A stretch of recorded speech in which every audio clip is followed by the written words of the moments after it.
Welcome to Digital Health Talks. I'm Megan Antonelli, and today we are exploring healthcare leadership excellence with an incredible leader, Anna Turman, and she brings a perspective rarely found in our industry. She has successfully navigated the CIO role, the COO role, and the CEO role across organizations, ranging from rural Nebraska hospitals to one of the nation's largest health systems. Currently serving as AVP of IT and Customer Success at Radiology Partners, she combines deep operational healthcare experience with enterprise technology leadership. With over 20 years of executive experience in credentialing, including CHCIO, FACHE, and FCHIME, all HIMSS, ACHE, and CHIME. She has developed proven frameworks for leadership, rounding, situational awareness, and building high-performing teams. Hi, Anna. Thank you so much for joining us today. Thank you so much for having me. I mean, we focus on female leaders all the time and I haven't had someone with that many credentials and that well-rounded experience. So I'm so delighted to have you there. And we should give a shout out to Sam King for introducing us. Yeah. And there are too many accolades, as I would say, and I almost think I should delete a few of them. I'm just an ordinary person.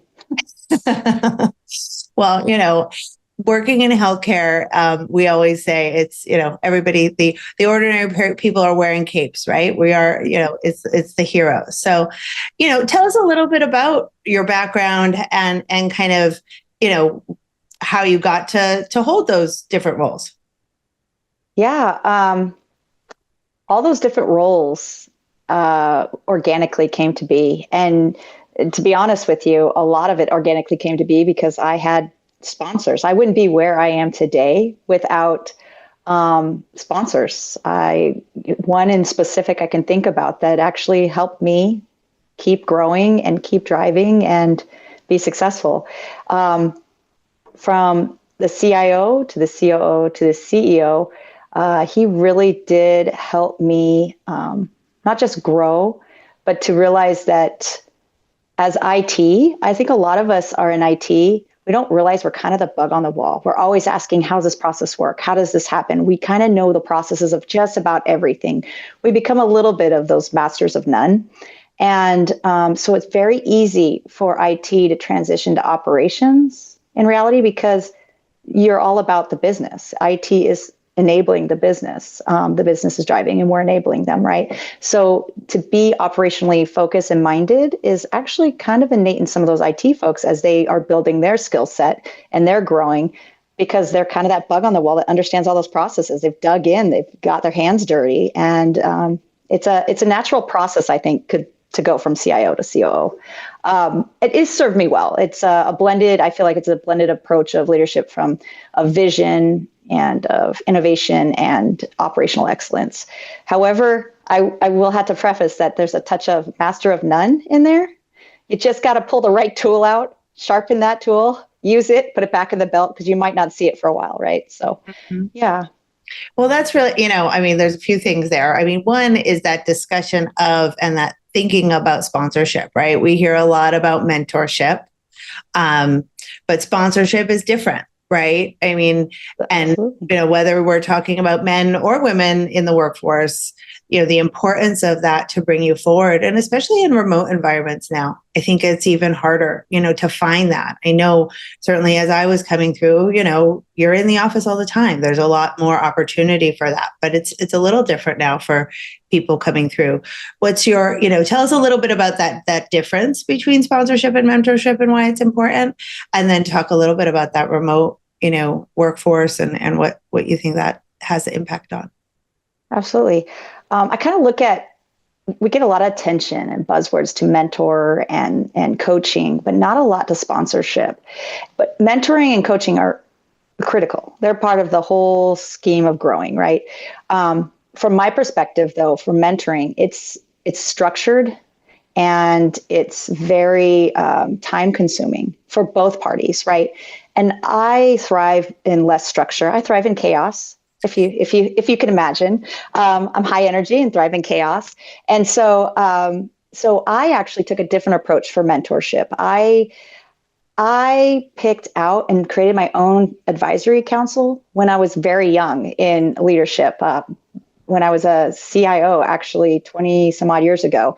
And what I did is I picked out people in the industry and outside the industry. I went even to for both private and public, and healthcare and finance. And I would find someone, so CEOs or CIOs or COOs or CFOs, I would make sure I just mix it up a lot. And I would find one that would hold me accountable to be a dreamer, hold me accountable to be, the person that's my opposite, say, hey, let me help you grow thought process wise, grow outside that box. I would have one that was a peer. These are the things I'm concerned with. Are these the same things, or what are you doing? Right. My wild card was a commander, had command of a base in the Marines. And she was incredible. And she was my wild card because I would put something out there to her and soundboard something off of her. And it would always come back. I could not guess. Like, it was outside of what I would have imagined she would come back with. So you have to have that person that's also going to challenge you. And also one of the most important ones is the paragon, the person that's, that excellence, that model of excellence, someone is just, kicking butt and taking names, right? And so you have to have each of those. And so I would come up with an issue or a problem or something I needed to soundboard, and I would select wisely to those that could answer or help me think outside of the box, or help me, be that wild card to, just take the risk, right? But when it comes to that, you do these things and you grow and you take on, like stretch goals, right? But if you don't have a sponsor, which is critical to all these mentors and coaches, but if you don't have a sponsor, there's not somebody advocating for you, someone who's guiding you or providing advice. They go beyond that, actually. But it's the risk taker. So you're going to find your sponsors in the risk takers. So you're going to have to, how people say, go and find your helpers out there. I say, go and find the risk takers. I'm personally, if there's some tests out there, I pop up at about 97% risk taker. Now, don't get me wrong, I'm a risk taker, but it's calculated risk. It's informed risk. I'll take that risk, but I'm calculated and informed first, right? But you got to find those risk takers, because what it is we're investing in that person, right? We're saying, here's a stretch goal, go after it. I'll help guide and help support you in whatever means, but go take initiative and go far, go fast. Fail hard, fail fast. And those are those opportunities for people. They need to raise their hand and say, I'm going to take these stretch goals. I need someone to sponsor me. I want to grow. I want to move. I want them to see something. I want them to see that I don't just have a cape for A, B, and C, but let me show them I can go outside the box, and I can show leadership, or I can show, project management to the excellence, right? So we take that risk in throwing stretch goals out to them. We take that risk in investing in them, and because we see the potential in them. And so I think that's why we don't see as many sponsors, is there's a lot more risk to it. Because if I say, Bob is amazing at A, B, and C, we need to invest in him, or we need him to grow into the director position, or we need him to look outside his strengths or outside of just radiology. Let's take him and move him to ancillary. What is it that we can help them do, right? But when you say that and you sponsor them and you're investing in them, and then it doesn't work out, it's on you, right? And so I think it's a high risk. And don't get me wrong, I've gotten it wrong so many times, but I'm always willing to go back and take that chance. They have to invest them. I can't just be the full investment. They have to be 50% in, right? Right. So, but I've never regretted any one of them. Yeah. But it is a high risk, right? Yeah. So I think that's where maybe the sponsorships don't get as much credit, is that it's quiet sometimes, it's silent, and it's not, hey, I've guided you and we've got this structure. And then at the end of the year, we look at it and we say, congratulations, you did well, you're moving on. It's more of the silent risk that you take in investing in people. Right. Well, and it is, right. And, in a place in healthcare where things are so, sort of risk adverse, and there's, in every field, there's sort of like CYA, element of you don't want to put your neck out there for someone because you don't know when you're going to get burned and that, but it is so important to both show that you're willing to take that step and be that leader and get people to sponsor you, but also to sponsor. And I mean, from what it sounds like, I mean, in terms of that, advisory council that you're building, I mean, I imagine that also translates almost, into when you're building teams too, and high performing teams, is to look for those types of people to kind of push that team forward, in any discipline or any area, right? Right. It's that diverse thought or wisdom. Mm-hmm. And it comes to, you were talking a little bit about situational awareness, right? I like to build those teams with that diverse thought, that diverse experience, that diverse knowledge, because it comes back to, I get it wrong. I've invested in people and gotten it wrong. I've been wrong before. I'm wrong a lot. I'm going to admit that out for everybody. But that's why I want to build my team of smart folks who can hold me to the fire and say, no, you're wrong, right? That's had the experience that says, I've done that before. Maybe we should do it from this angle, right? I call it wisdom, right? It's that past knowledge and experience and that diversity of thought. But when it comes to building the team and having all that, you still have to also have that, coming back to situational awareness, is having that present. So wisdom is kind of the past, and it's that present diversity too, knowing your room, knowing how diverse that is, because all teams are going to be diverse, and trying to account for them. I kind of use the 80-20 rule as often as possible. Speak to the 80%, focus on the 80%, but you have to know the 20% that, why they could be not engaging, or why they could be not getting ready to, adapt or adopt, right? And so when you look at teams in general, it's not just your team of diversity. You got to realize everybody else has those diverse thoughts, and you have to account for it and make sure that you're aware of who they are and what they could possibly be thinking, right? And I think in healthcare, it's so important. I mean, we're actually, when you think about that, like multi-generational workforce, healthcare still maintains that, right? It's still going to have a lot of, you don't age out of healthcare the way you do out of many jobs. I mean, people, nurses, doctors, and admin stay on, and it's a great thing because that experience is so important. But it means that diversity, just by that sheer nature of where people, how many years people have worked in an organization, gives them very different perspectives. So I think that's so important when you think about that and how healthcare moves forward, especially with technology, right? I mean, they come from different places.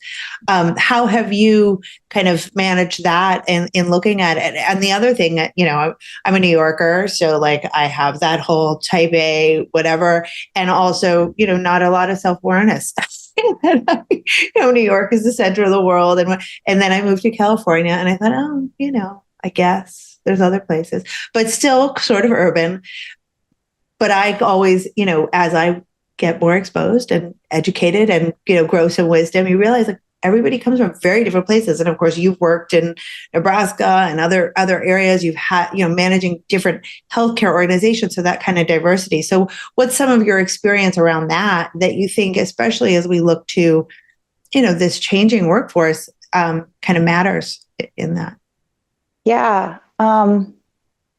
Honestly, I talked a lot about, that wisdom and the being present in the present, but it really comes down to, like you said, self-awareness. And a lot of that self-awareness is asking folks to be present in that moment, to soak in what's going on in that moment. Because a lot of our thoughts and feelings come from what's in the past or what's happening to us, yesterday. We're still upset about something, or potential uncertainty of the future. Maybe their family member is sick and in the hospital. So there's all these things that could be impacting them. And it's trying to get everybody to be present in a meeting virtually is interesting. And when they have so many distractions, emotionally, mentally, work-wise, I mean, we go from chat to email to phone calls. It's incredible how we expect people to be present and well, right? I do a lot of rounding, so I connect with folks. I think that's really critical to deeply connect with them. And how I not just deeply connect in person, but virtually I deeply connect. I have regular, what I call pulse checks, or, most people would call them one-on-ones, but it's less structure. Again, I thrive in chaos, structured chaos. But I want them to have that time to just whatever's on their mind, that they communicate with me. It's not me saying, hey, have you done A, B, C, D, and E? That should be done in meetings, right? That should be done in strategy or et cetera. In that one-on-one, it's what's on your mind today? What's going on with you?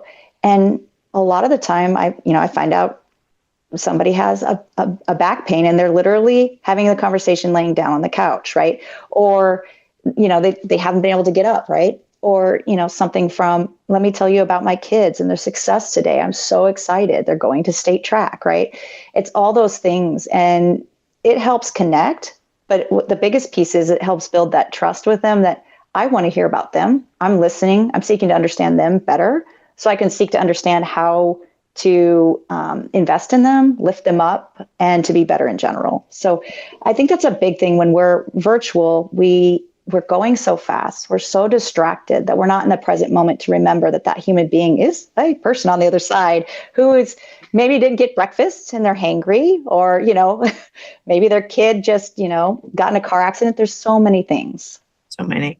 Yeah, no, it's an amazing, we're so highly distracted, right? And then we've added this layer of kind of distance and technology to it. And to think, when working in a health system, and there's a ton that haven't gone remote fully, and there's a ton that are trying to bring it back.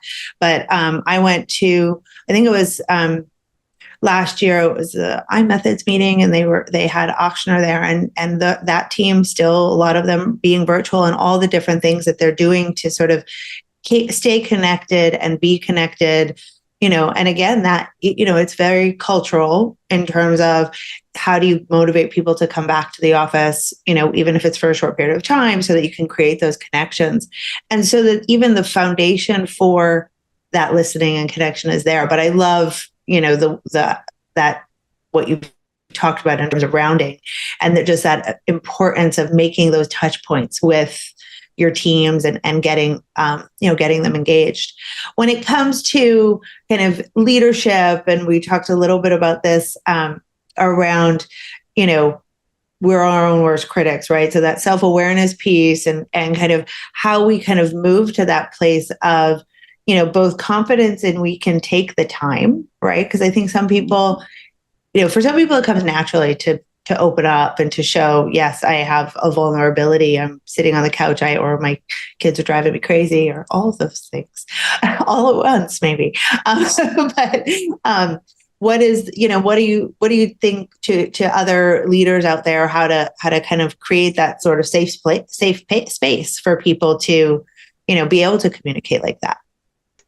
I find it's interesting that the further down the road, or the more of these kind of settings you've had, these opportunities you've created, is creating those opportunities, they start opening up more, or they start building it's that trust and that relationship. So I think the biggest thing is being opportunistic and creating those opportunities for them to communicate. And honestly, I like how you're saying we're critics, and I'm not perfect. And a lot of the times when I'm talking to them, I make sure I say, hey, I'm going to be vulnerable right now.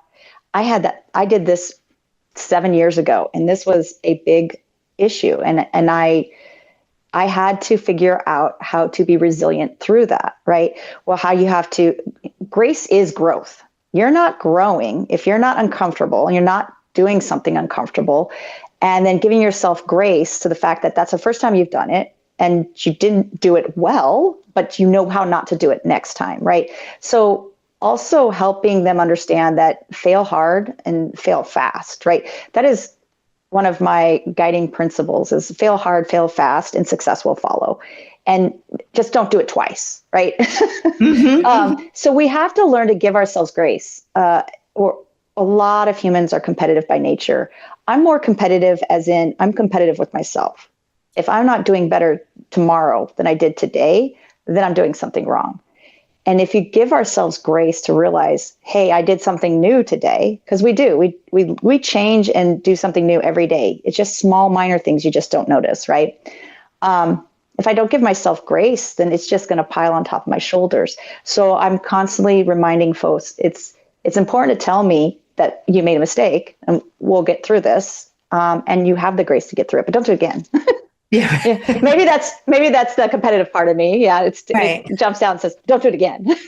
No, but it is, I mean, I think in healthcare too, where it's, it's so complicated and complex and stressful and, disruptive, there's so many things. And, we used to talk about how it moves so slowly, but it's moving pretty fast now. And there's certain things that are changing fast and certainly new technologies coming at folks all the time. And, stuff happens, whether it's a security breach or, a mistake being made on and if you don't have that vulnerability, or ability to be vulnerable and admit failure, that's when the things really can get dangerous. So I think that's also incredibly important. Now, a little bird might have mentioned to me that you're also quite creative.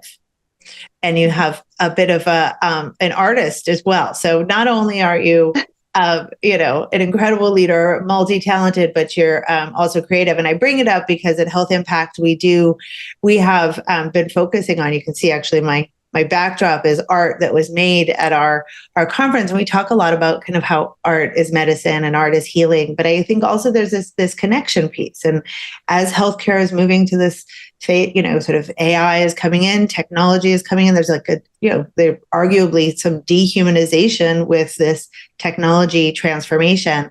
What are your thoughts on that in terms of both the intersection of kind of art as medicine, but also that, how to keep healthcare human? So I agree with the change. We are constantly changing, and we need to build resilience in folks, and we need to be creative to think fast. We're changing let's say we implement, we're changing something, and it's this long process of implementing. But how do we start thinking quicker and thinking more creatively, right? And that little bird.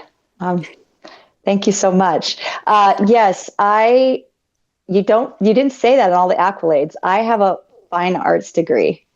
And I have a master's in healthcare administration. We're okay, right? But I have a fine arts degree. I am an artist by trade. Shh, this is a secret. It's a secret. So I am naturally very creative minded. I love the arts. And I have noticed, interestingly enough, a lot of IT folks, and someday I'm going to prove my theory, but a lot of IT folks have a very creative mind or are in the arts. They play the piano beautifully, but they're also a coder on the side, right? So there's all these things that is interesting if you start to dig into. Ask your next IT friend, what is it? Do you sing well? What art do they do, right? I wouldn't be surprised if they had one. Mine is, I have ideas. I have thousands and thousands. I'm just ideation galore. But I tell people on a regular basis, I have thousands of ideas, and I'm going to throw them out there until you're rolling your eyes and saying, those are all terrible, until you start giving me some good ones. So I love being soundboarding. I toss them out there, terrible ideas. We have HL7 issue. We tossing out ideas. Did we think about doing this? Did we think about doing that? And they're like, oh, that is the worst idea. I was like, yes, keep it coming. Like, tell me what is the better idea, right? Because 1% of my ideas are good. I may have 1,000 and 1% will be good. It's the point of having these amazing people around me. They're the ideators. They're going to be triggered by something stupid I said. And they're going to say, oh, have you thought of this? So that's all I'm doing. I'm like inspiring or triggering or engaging them to toss their ideas out. And yes, there is probably some, like you talked, a little vulnerability in there. I'm like, here's a really terrible idea, right? I could be very honest with it, or I could have some ones I think are good and find out I'm not as bright as the brightest person in the room. And that's okay. I prefer not to be the brightest person in the room. But that's how I kind of create that ideation. I'm saying, what is it you think we can do, right? In a way that says, Here's all these really terrible ones. Yours is going to be better. So don't tell me I say there's no dumb questions. There also are no dumb ideas, right? Everybody says no dumb questions. I say there's no dumb ideas, but. Yeah. Well, and it's so important in that. I mean, I think, as someone who's managed people, like if it stops, if the conversation stops, and if they stop telling you you're wrong, or if they stop throwing out their ideas, then something's broken, And so I think you're spot on with all of that in terms of, how to inspire innovation in a highly stressful and, changing environment, Yeah. So really important. Well, you talked a little bit about, we talked a little bit about the multi-generational, and I think I've heard you speak a little bit around like staying proactively relevant, right? I mean, and that I think is around that touch point, keeping connected with your organization. Tell me a little bit about that and how you do that, and as you continue to grow in your career. Maybe CFO is next. So I think that's funny. You said maybe the CFO is next. I'm not big on titles. I'm big on where can I make an impact, right? So if I'm needed somewhere and I jump in and I say that is something that's going to challenge me and make me excited, I'm going to jump in. Honestly, relevance to me is less about what kind of tech relevance, because I'm going to dig in. I'm going to get my hands dirty if I don't know something and learn and make sure I can help enable something, right? But to me, it's knowing what their needs are or their issues or concerns and what their goals are and how I can get them there. That's relevance. For me, relevance is knowing my people that I serve. It's relevance knowing I'm relevant if I know my employees and how I can serve them. I'm relevant if I know how to serve the business. So yeah, I mean, I don't think CFO would be my next one because my math is incredible. But it could be anything. As long as I'm serving and making sure that they're reaching their goals, it's that whole excellence. Yeah. My IT team isn't going to be a team of excellence if they're just delivering IT and implementing products, whether it's on time or, before. Maybe they're a great team because they delivered, before time and under budget, right?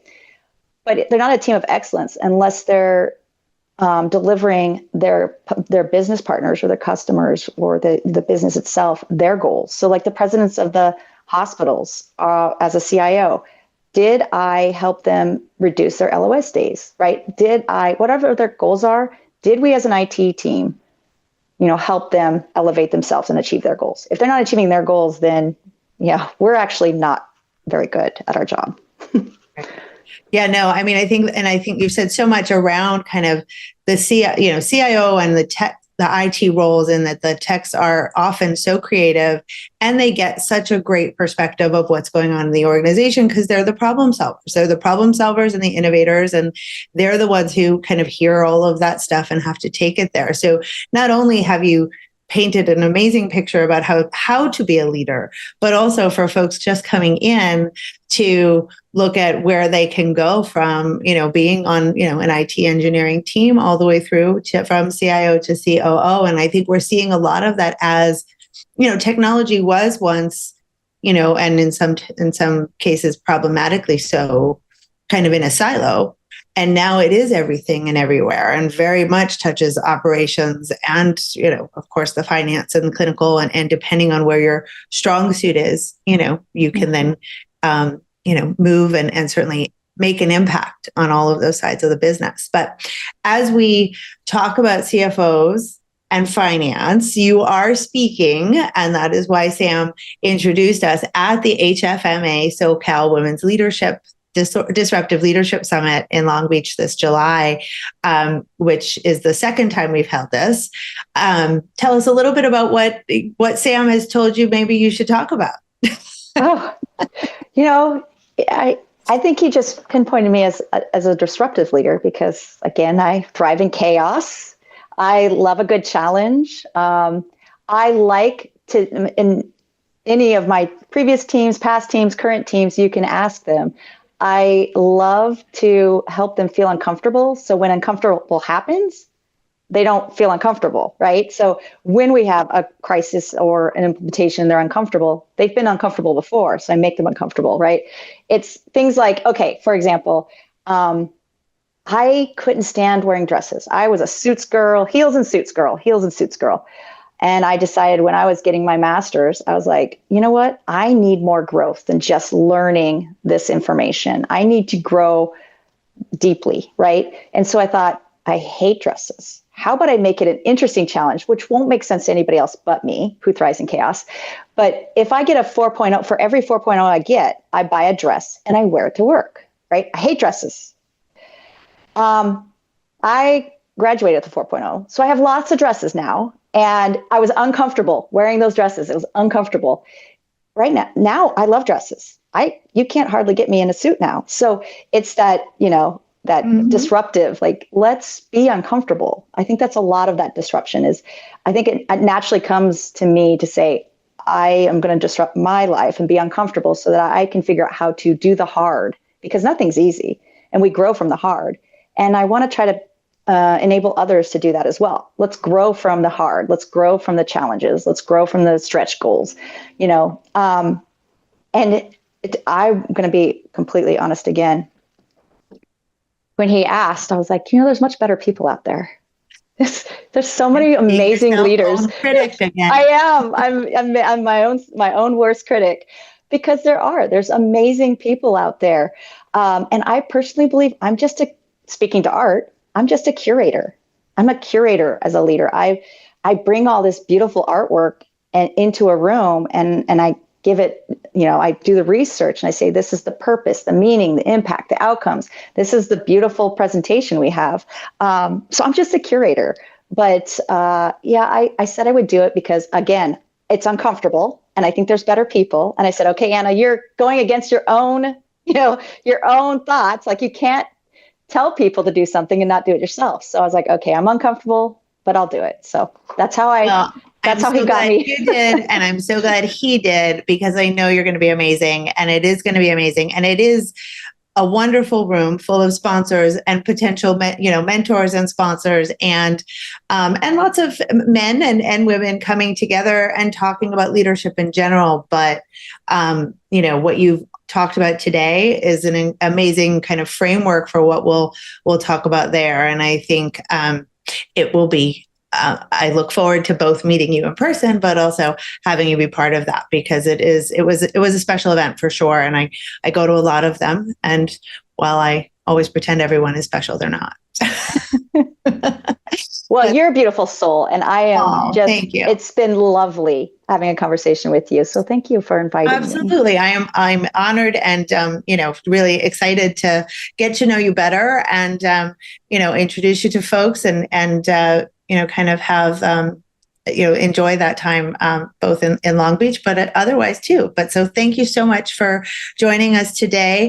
Anna, thank you for sharing your insights on leadership excellence and the power of sponsorship and practical frameworks for driving successful healthcare IT teams. And thank you to our listeners for being here today. Be sure to join us in July in Long Beach at the Women's Disruptive Leadership Summit and to meet Anna and learn more. Thanks again. That's Digital Health Talks, and this is Megan Antonelli signing off.